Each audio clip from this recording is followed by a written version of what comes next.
On annonce des pandémies. Depuis quand peut-on prévoir à l'avance des pandémies? Est-ce qu'on les fabrique? Et surtout, où les fabrique-t-on? Parce qu'on ne parle plus de rhinopharyngite, de la grippe, de la gastro.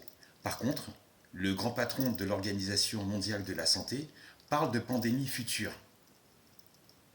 Sur les tables rondes de l'Organisation mondiale de la santé, qui étaient tenues entre le 21 et 31 mai 2023, cette organisation a taffé sur un accord historique sur les pandémies à prévoir à compter de 2024. Donc, après le corona, saison 3, elle prévoit une pandémie à venir. Alors que selon l'OMS, on peut parler d'une pandémie en cas de propagation d'une nouvelle maladie. Donc en gros, cette organisation prévoit que toi, un jour tu puisses tomber malade.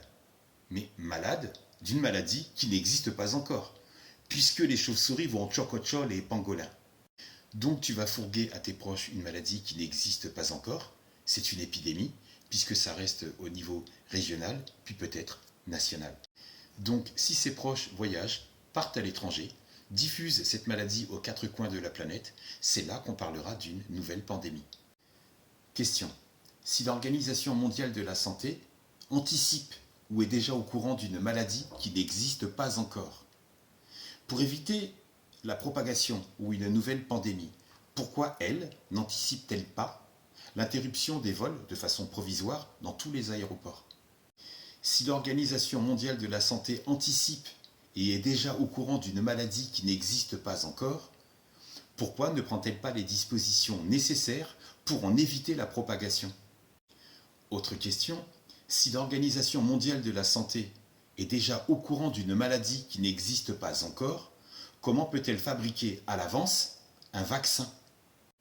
Autre question, si dans un vaccin, il y a des bactéries ou microbes à faible dose pour te procurer une immunité active, explique-moi comment on peut créer un vaccin à partir d'une maladie qui n'existe pas encore.